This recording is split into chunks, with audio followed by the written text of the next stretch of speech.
الحمد لله رب العالمين والعاقبة للمتقين والصلاة والسلام على أشرف المرسلين سيدنا وحبيبنا محمد سيد الصائمين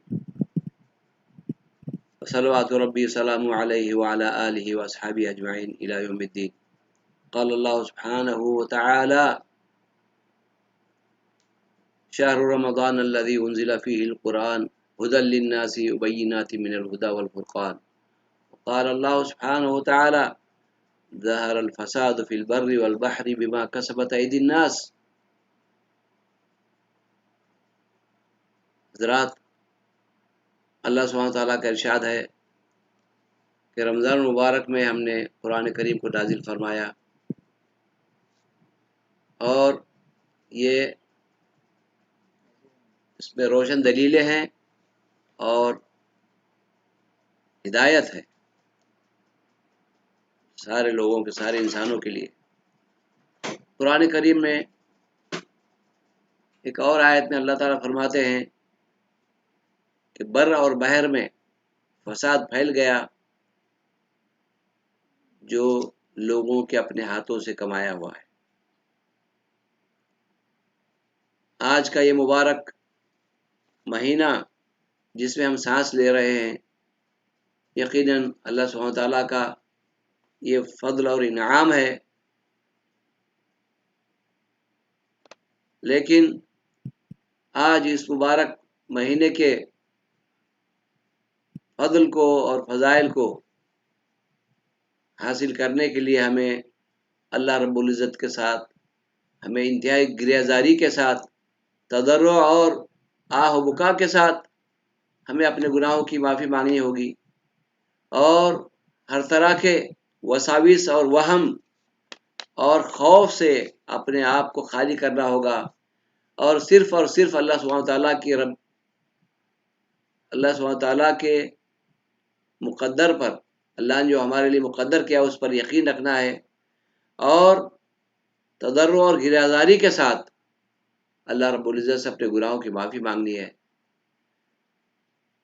اللہ سبحانہ تعالیٰ نے کسی قوم پر اس سے پہلے عذاب نہیں بھیجا، لیکن انہیں اپنے طرف رجوع کرنے کے لیے، اور انہیں اس لیے بھی ڈرایا کہ وہ اللہ سبحانہ تعالیٰ کی طرف رجوع ہوئیں اور اپنے گناہوں سے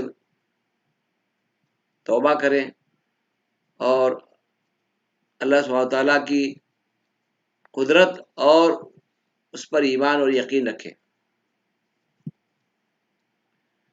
کہ دنیا کی زندگی انسان ہم سب کے لیے ایک آزمائش ہے، اور اس طرح سے پہلے بھی ایسی آزمائشیں امتوں پر آتی رہی، اور یوں فرمایا اللہ تعالیٰ نے لعلہم یرجعون۔ حقیقت میں ہم بہت کمزور ہیں، اور ہمارا سب کچھ اللہ سبحانہ تعالیٰ کے فضل اور اس کے حکم سے ہوتا ہے۔ ہمارے لیل و نہار، رات اور دن کو پھیرنے والی ذات صرف اللہ سبحانہ تعالیٰ کی ہے۔ تلک الایام نداولها بین الناس، اس طرح سے ہم لوگوں کے درمیان ان ایام کو پھیرتے رہتے ہیں، اور صرف اسی لیے کہ ہم اللہ رب العزت پر ایمان لائیں اور اس کی وحدانیت پر یقین رکھیں، اور اس کے ساتھ کسی بھی طرح کا شرک نہ کریں، اور نہ تکبر، اور نہ گناہوں کو آسان سمجھ کے، ہلکا سمجھ کے کیا جاتا رہے، اور اللہ کے فرائض کی پابندی نہ ہو، حلال اور حرام میں تمیز ختم ہو جائے، شرم و حیا ختم ہو جائے، امانتیں ختم ہو جائیں، اور ہر طرح کی قتل و غارت گری، لوٹ مار اور اس طرح کے فساد سے یقیناً اللہ کا عذاب آتا ہے، تاکہ ان کو درست کیا جائے۔ اللہ سبحانہ تعالیٰ نے بار بار اپنے کلام مبارک میں ان آیات کو بیان فرما دیا ہے، جس کا ذکر ابھی سنا کہ قرآن کریم ہدایت بھی ہے، اور اس میں روشن دلیلیں ہیں ایمان والوں کے لیے، اور روشن دلیلیں یہ ہیں کہ ہم اللہ رب العزت پر ایمان اور یقین رکھیں اور اس کی طرف رجوع ہوں، اپنے آپ کو رجوع کریں اور اس کی عبادت میں کوتاہی اور کمی نہ کریں اور نہ ناشکرے بنیں۔ آج یقیناً ہم جن حالات سے، جن احوال سے گزر رہے ہیں، اس میں ہمارے لیے بڑی فکر اور اس کی بات ہے کہ ہم اللہ رب العزت سے اپنے لیے اور ساری امت کے لیے دعا کرتے رہیں۔ آپ صلی اللہ علیہ وسلم فرماتے ہیں اذا سمعتم بانتشار الطاعون بارض لا تدخلوها واذا انتم فيه لا تخرجوا منها من ارضها، یعنی اللہ سبحانہ تعالیٰ کے حکم سے جس جگہ تعاون اگر پھیلا ہے تو وہاں داخل نہ ہو جاؤ، اور اگر تم وہاں جہاں ہو وہاں اگر وہ تعاون پھیل جائے تو وہاں سے نہ نکلنا۔ اس مبارک حدیث شریف میں آج کے اس متعدی مرض کا، کورونا کا کی طرف اشارہ ہے۔ یقیناً کہ یہ مرض متعدی ہے، اس کے بچنے کے اسباب میں سب سے پہلے ہم اللہ رب العزت سے گریہ زاری اور استغفار کریں اور دعاؤں کو ہر وقت پیش کرتے رہیں اللہ سبحانہ تعالیٰ کی بارگاہ میں، اور اپنی ندامت اور اپنی کوتاہی اور ناشکری پن کو دور کرنے کی کوشش کریں۔ اللہ کی بے شمار نعمتوں کے باوجود اللہ کی عبادت میں ہم نے بڑی سستی اور کاہلی برتی۔ اسی لیے آج یہ وقت ہمیں دیکھنا پڑ رہا ہے کہ کثرت سے اموات ہو رہے ہیں، کثرت سے لوگ مر رہے ہیں۔ مرنے سے زیادہ اس بات کا بھی ہمیں غم ہے کہ آج ہم اللہ تعالیٰ کے رحمت کے جو مراکز ہیں، مساجد، اس سے دور ہو گئے ہیں۔ اللہ سبحانہ تعالیٰ کے مبارک مقامات، اللہ تعالیٰ کے جو حرمین ہے، حرمین شریفین، جہاں ہم طواف اور عمرے سے محروم ہیں، آج بے شمار ایسی نعمتوں سے محروم ہونا اس بیماری سے کہیں زیادہ شدید ہے۔ حضرات، اللہ کی ذات پر ہم توکل کرتے ہوئے اسباب کو اپنے ہاتھ سے نہ جانے دیں، اور ہر طرح کے اسباب جس سے ہم اس بلا سے بچ سکتے ہیں اس کو اپنائیں۔ خاص طور پہ اپنے آپ کو گھر میں محصور رکھیں، اور یہ ایک طرح کا اعتکاف ہے، سمجھیں کہ اللہ تعالیٰ نے ہمیں اپنے گھر میں محصور کر دیا ہے تاکہ ہم اللہ رب العزت کی نعمتوں کا شکر کرنے والے ہوں اور اس کی طرف رجوع ہونے والے ہوں، اور اپنی کوتاہیوں پر ندامت کے آنسو بہانے والے ہوں۔ حضرات، اللہ سبحانہ تعالیٰ نے اپنے انبیاء کے ساتھ بھی ایسے آزمائشیں بھیجا۔ انبیاء کے زمانے میں اللہ سبحانہ تعالیٰ کی طرف سے بلائیں نازل ہوئی، لیکن اور اس میں ہمارے لیے یقیناً سبق ہے۔ اور حضرت ایوب علیہ السلام کے ساتھ جو ایوب علیہ السلام کو جو تکلیف پہنچی تھی، تو اس میں انہوں نے اللہ رب العزت سے گریہ زاری کے ساتھ دعا کیا، اور انہوں نے فرمایا ربی انی مسنی الضر وانت ارحم الراحمین، اے ہمارے رب، اے اللہ، مجھے تکلیف پہنچی ہے اور آپ تو بہت رحم کرنے والے ہیں۔ تو اللہ تعالیٰ فرماتے ہیں فاستجبنا لہ اور نجیناہ من الغم، ہم نے ان کی دعا کو قبول کیا اور انہیں نجات دیا۔ اور اسی طرح سے حضرت یونس علیہ السلام کو بھی نجات دیا تھا اللہ سبحانہ تعالیٰ نے، اور فرمایا تھا نجیناہ من الغم کذالک ننجی المؤمنین۔ آج ضرورت ہے ایمان اور یقین اللہ تعالیٰ کے ساتھ رکھتے ہوئے اللہ تعالیٰ سے گریہ زاری کریں، اپنے گناہوں کی معافی مانگیں، کثرت سے استغفار کریں، صدقہ و خیرات کریں، کہ صدقہ و خیرات آج اس کی جتنی ضرورت ہے آج اس سے پہلے کبھی نہیں رہی ہے. ہمیں خیر خواہی اور غم خواری کرنے کی ضرورت ہے. اور اللہ تعالیٰ آپ صلی اللہ علیہ وسلم فرماتے ہیں الصدقۃ تطفئ غضب الرب، صدقہ خیرات اللہ تعالیٰ کے غصے کو ٹھنڈا کرتا ہے. اور یوں بھی فرمایا الصدقۃ تطفئ غضب الرب، الصدقۃ تقیء میتۃ السوء، صدقہ بری موت سے بچاتا ہے. یعنی یقیناً ہمارے لیے یہ ایک سبب ہے، ایک ذریعہ ہے جس کے ذریعے سے ہم اللہ سبحانہ تعالیٰ کے اس آج کے حالات سے، اس بلا سے، اس وبا سے بچ سکتے ہیں اور اللہ تعالیٰ کی رحمت اور فضل کو مانگ سکتے ہیں. حضرات، آج ساری انسانیت پریشان ہے، ساری انسانیت پریشان ہے. اور آج ساری انسانیت میں جو لوگ تکبر کرنے والے تھے، جو زمین میں اکڑنے والے تھے، اپنے آپ کو بہت ہی قوی اور بڑے سپر پاور بن بیٹھے تھے، آج ان کی ہوا نکل چکی ہے. ہم نے دیکھا یہ اللہ تعالیٰ کی طرف سے یقیناً اللہ سبحانہ تعالیٰ تکبر کو پسند نہیں کرتا.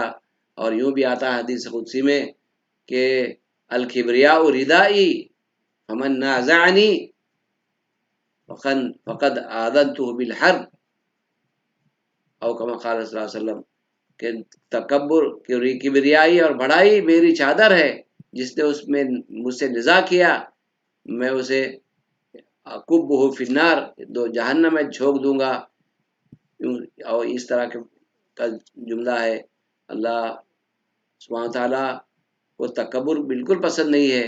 آج ہمارے اندر آج ان حالات کو دیکھتے ہوئے اپنے آپ کو متواضع بنانے کی ضرورت ہے. آج حالات دیکھیے، کسی بھائی کا انتقال ہو جاتا ہے تو اس کے قریب کوئی نہیں پہنچتا، اب بلکہ اسے بیماری لاحق ہوتی ہے تو اس کے سے سب دور ہو جاتے ہیں. کیا یہ اس آیت کی مثال نہیں سمجھ میں آ رہی ہے کہ یوم یفر المرء من اخیہ وامہ وابیہ وصاحبتہ وبنیہ لکل امرئ منہم یومئذ شأن یغنی. اس آیت پر غور کیجئے کہ وہ ایسا وقت ہوگا قیامت کے دن کہ ہر انسان، ایک انسان اپنے بھائی سے، اپنے بیوی سے، اپنے بچوں سے اور اپنے احباب سے بھاگے گا، اور ہر ایک کو اس دن کیا اپنی نفسا نفسی پڑی ہوگی. اور آج یقیناً ایسے مرض سے ہم سب بھاگ رہے ہیں اور ہر ایک کو نفسا نفسی پڑی ہوئی ہے. آج ایسے حالت میں صرف اور صرف اللہ سبحانہ تعالیٰ کی جاہ ایک ایسی ہے جس میں ہم پناہ لیں، لا ملجا ولا منجا منک الا الیک، اس پر عمل کریں کہ اللہ آپ کے پناہ گاہ کے سوا اور کوئی ہمیں نجات دینے والی نہیں ہے. آج کی بلا آج ہمیں پھر موقع دیا ہے اللہ سبحانہ تعالیٰ نے کہ گریہ زاری، کثرت سے گریہ زاری کریں، آہ و بکا کریں اور استغفار کریں اور ندامت کے آنسو بہائیں اور اللہ تعالیٰ کے دین پر آنے کی کوشش کیجیے. اور ہم سے جو بھی کوتاہیاں ہو رہی ہیں، ناجائز کام ہو رہے ہیں، نمازوں کا قضا کرنا یا میوزک کا سننا یا پھر ناجائز حرام چیزوں کا سننا اور دیکھنا، یہ سب ہم اللہ سبحانہ تعالیٰ کو ناراض کرنے والا ہے. کہ اللہ تعالیٰ کے دی ہوئی نعمتوں کی خیانت ہے. اللہ تعالیٰ فرماتے ہیں یا ایھا الذین آمنوا لا تخونوا اللہ ورسولہ وتخونوا اماناتکم وانتم تعلمون. اللہ تعالیٰ کی امانت میں تم خیانت کر رہے ہو اور تم جانتے بھی ہو اس کو. اے ایمان والو، اس سے نصیحت حاصل کرو. اور یقیناً ایمان والا نصیحت حاصل کرنے والا ہے اور اللہ تعالیٰ کی طرف رجوع ہونے والا ہے. اللہ تعالیٰ نے آج ہمیں پھر موقع عطا کیا ہے کہ اللہ سبحانہ تعالیٰ سے اپنی کثرت سے مغفرت مانگیں اور سارے عزیز اقارب دوست احباب کے ساتھ اپنے معاملات کو درست کریں، ہر طرح کے قطع رحمی سے اور ہر طرح کے ظلم اور زبردستی سے اپنے آپ کو بچائے رکھیں. اور صلہ رحمی کے بغیر انسان اللہ تعالیٰ کا مقرب نہیں ہو سکتا. اللہ سبحانہ تعالیٰ فرماتے ہیں جب انہوں نے اللہ سبحانہ تعالیٰ نے رحم کو پیدا کیا تو وہ الگ کھڑے ہو گیا، تو اس سے کہنے لگے من، اللہ تعالیٰ فرماتے ہیں من وصل کی وصلتہ ومن قطع کی قطعتہ، یعنی جو تجھ سے رشتہ جوڑے میں تجھ سے رشتہ جوڑوں گا، اور جو تجھ سے کٹ گئے میں اس سے کٹ جاؤں گا۔ حدیث شریف میں آتا ہے لا يدخل جنت قاطع الرحم، کہ قطع رحمی کرنے والا جنت میں داخل نہیں ہوگا۔ آج ایسے کتنے ہمارے گناہ ہیں ہو رہے ہیں، کتنے معاشرے میں لڑائی جھگڑے ہیں، حسد ہے، ظلم ہے، زبردستی ہے، اور ایک دوسرے کے خلاف ہمارے دل میں کینہ ہے اور کدورت ہے۔ اللہ سبحانہ تعالیٰ کے بارگاہ میں ہر پیر اور جمعرات کو معاملات پیش کیے جاتے ہیں، اور اللہ تعالیٰ ان سب ایمان والوں کو بخشتے ہیں جو اللہ کے ساتھ شرک نہیں کرتے، اور ان لوگوں کو بخشا نہیں جاتا جن کے جو دو لوگوں کے دلوں میں ایک دوسرے کے بارے میں شحن ہے، یعنی ناراضگی ہے یا بغض ہے یا کینہ ہے، اور فرشتوں سے کہا جاتا ہے کہ تھوڑی مہلت دو کہ وہ شاید صلح کر لیں۔ الغرض یہ کہ آج کے ان حالات میں ہمیں اللہ سبحانہ تعالیٰ سے اپنے معاملات کا، اپنے اعمال کا محاسبہ کرنا ہوگا۔ اللہ کے حضرت عمر بن خطاب رضی اللہ عنہ کا قول ہے حاسبوا انفسکم قبل ان تحاسبوا، کہ اپنا حساب لیا کرو اس سے پہلے کہ تمہارا حساب لیا جائے، اور کما قال۔ اسی طرح سے آج کے اس مختصر بیان میں جن باتوں کی طرف آپ ہم سب کو لے جایا گیا ہے وہ اللہ تعالیٰ سے استغفار اور ندامت کے آنسو بہانے کا ہے۔ آج اس مبارک مہینے میں ہم جس مہینے میں سانس لے رہے ہیں، یہ مبارک مہینہ ہم پہ سایہ فگن ہے۔ آج ہمیں چاہیے اس کی قدر کرنے کی کوشش کریں۔ اس مبارک مہینے کی جو عبادت ہے اس کا بھی لب لباب یہی ہے کہ اپنے ہم اعضاء و جوارح کی حفاظت کریں، اور اپنے نگاہوں کی، اپنے کانوں کی، اپنی زبان کی، اپنے ہاتھوں کی حفاظت کریں، جیسا کہ حدیث شریف میں آتا ہے من لم يدع قول الزور والعمل به فليس لله حاجة ان يدع عبده طعامه شرابه۔ اللہ سبحانہ تعالیٰ کو ایسے بندے کے کھانا اور پینا چھوڑنے کی ضرورت نہیں ہے جو جھوٹ بولنا یا جھوٹ پر عمل کرنا نہیں چھوڑتا۔ حضرات، ہر عبادت کا لب لباب ہے۔ نماز کے بارے میں اللہ تعالیٰ نے فرمایا ان الصلاۃ تنہی عن الفحشاء والمنکر، کہ نماز بے حیائی اور برائی سے روکتی ہے، اور روزے کے اندر اللہ سبحانہ تعالیٰ ہمیں گناہوں سے پاک کرنے کے لیے اس مبارک مہینے کو لایا ہے ہمارے اوپر۔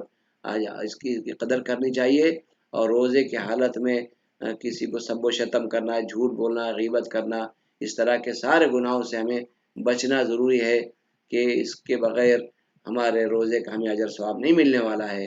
اور روزہ یقیناً اللہ اس کے بندے کے درمیان ایک سر اور راز ہے، کہ وہ اللہ سبحانہ تعالیٰ ہی اس کو اپنا خود بدلہ دیں گے، اور اللہ سبحانہ تعالیٰ اس کو خاص مقام عطا فرماتے ہیں۔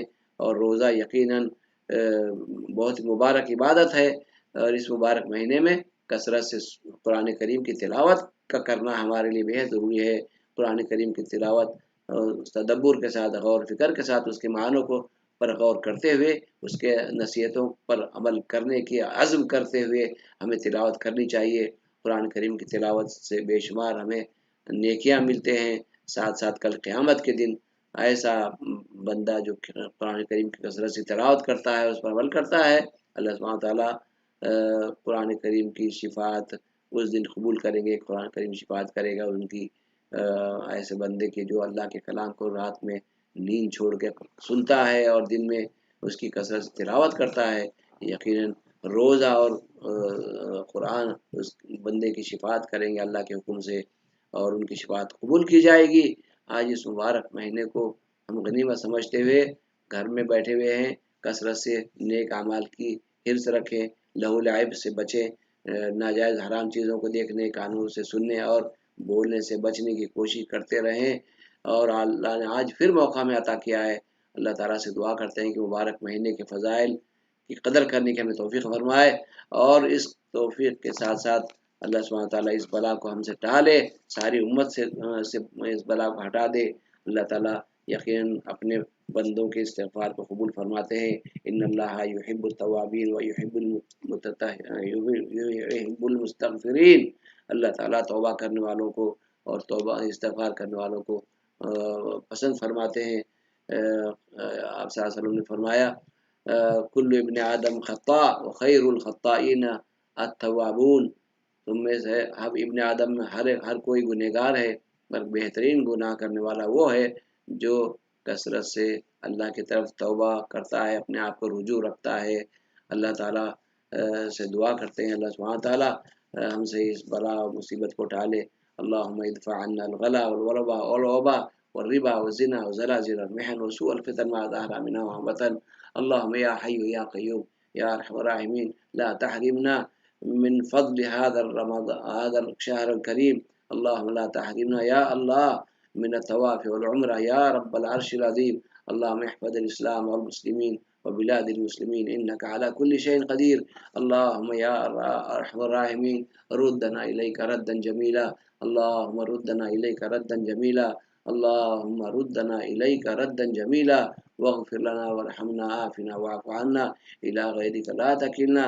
اللهم نجنا من الهم والحزن نعوذ بك من العجز والكسل ونعوذ بك من غلبة الدين وقهر الرجال.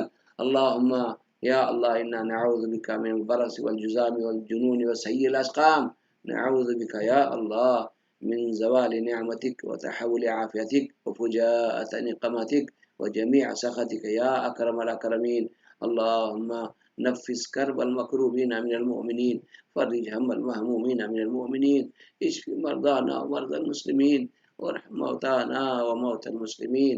اللهم يا أرحم الراحمين يا الله من قتله بطنه أو مرضه فارزقه يا شهادة عندك يا الله يا أرحم الراحمين. يا الله اجعله من الشهداء. اللهم أنت المعين أنت المستعان عليك تكلان ولا حول ولا قوة إلا بالله.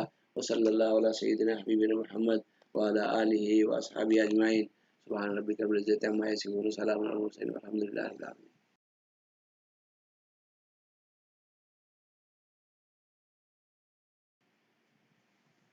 حضرات کسی کو کوئی ضروری سوالات ہیں روزے سے متعلق یا نماز سے متعلق پوچھ سکتے ہیں.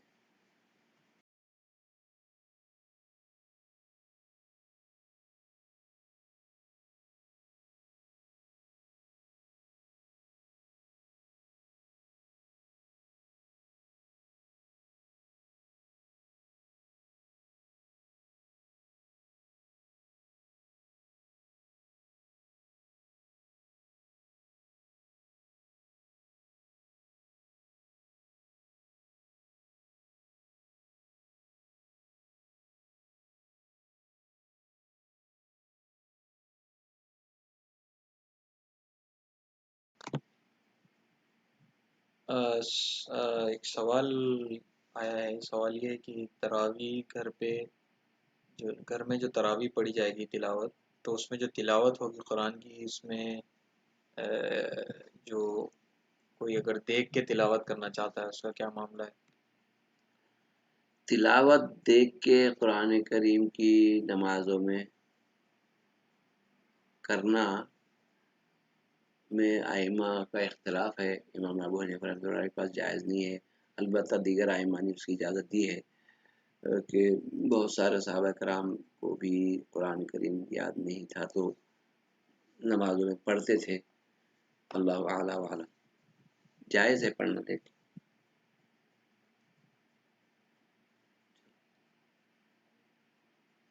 سوال سننے میں بولنا تھا.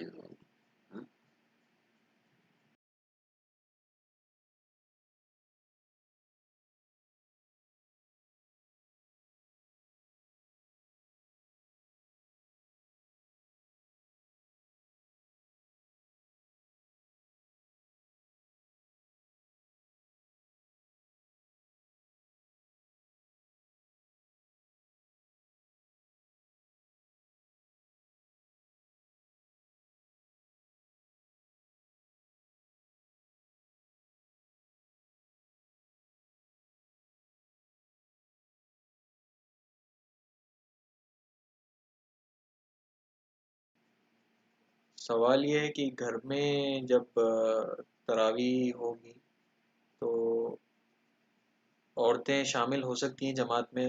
تراویح کی جو جماعت سے نماز ہوگی گھر میں اگر کرتے ہیں تو عورتیں شامل ہو سکتی ہیں اس میں؟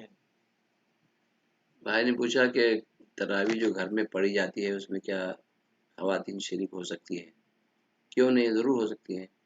فرض نمازوں میں بھی شریک ہو سکتی ہیں، اور یہ تو نفل ہے، اور گھر والے ہیں، محرم ہیں، اگر غیر محرم ہے تو پردہ کے ساتھ پڑھی جائے گی جماعت۔ گھر میں محرم ہوتے ہیں عام طور پہ عموماً، اور غیر محرم اگر ہیں تو ان کو پردے کے ساتھ پڑھنا پڑے گا۔ جی۔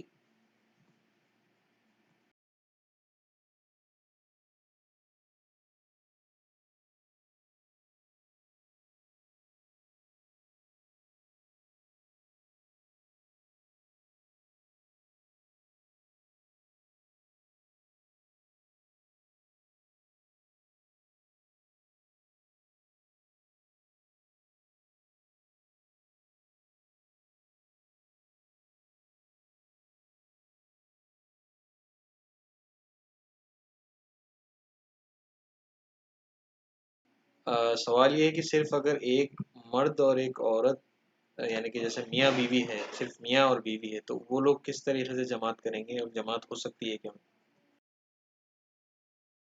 کہ ایک اپنی منٹ۔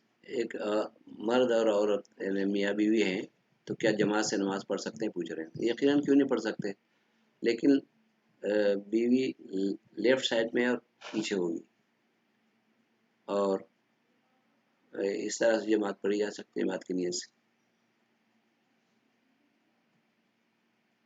سوال یہ ہے کہ کیا روزہ یعنی کہ اگر کسی کو وامٹنگ ہوتی ہے منہ بھر کے یا اس طرح ہے تو اس میں روزہ ٹوٹ جاتا ہے کیا؟ ہاں، اس میں بھی ائمہ کا اختلاف ہے۔ الغرض یہ کہ اگر وومیٹنگ خود سے آئی ہے تو روزہ نہیں جاتا اس کا، چاہے منہ بھر کے کیوں نہ آئے۔ البتہ امام ابو حنیفہ رحمۃ اللہ علیہ کے پاس منہ بھر کے کھائے آئی تو وہ اس سے روزہ جاتا ہے یا مکروہ ہو جاتا ہے، لیکن دیگر ائمہ نے کہا ہے کہ نہیں، خود سے اگر آئی تو کوئی حرج نہیں، روزہ نہیں ٹوٹتا۔ ہاں، یہ کہ اگر کوئی اپنے ہاتھ سے نکالے اللہ کے نام نہیں ڈال کے تو وہ اس سے روزہ ٹوٹ جائے گا۔ اللہ اعلم۔ جی۔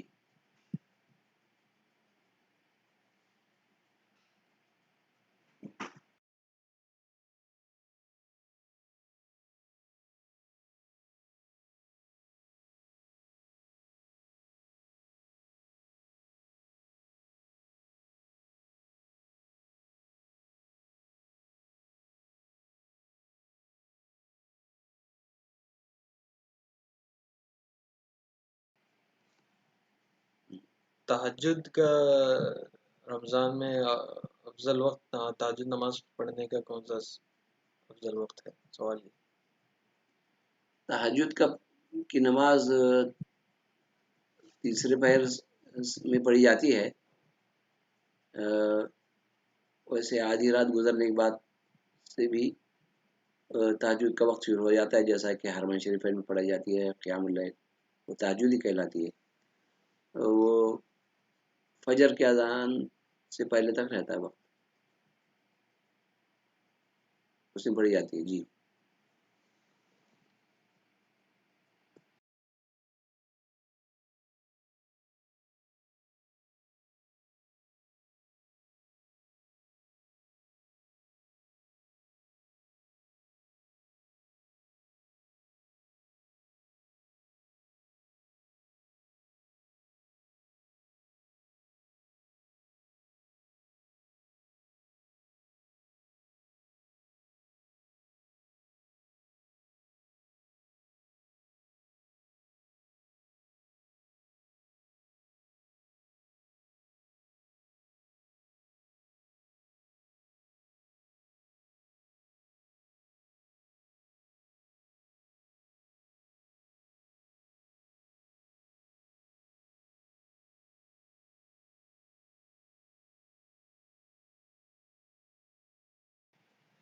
ایک سوال ہے کہ تہجد کی نماز پڑھنے کے لیے رات کو سو کر اٹھنا ضروری ہے کیا؟ سو تہجد یعنی سو کے اٹھنے کی نماز کو ہی بولتے ہیں عام طور پہ، اس کی تعریف میں یہی ہے۔ البتہ جو جاگتا رہتا ہے عبادت ذکر و اذکار میں، پھر پڑھ لے تو اس کو بھی انشاءاللہ تہجد کا اجر و ثواب مل سکتا ہے انشاءاللہ۔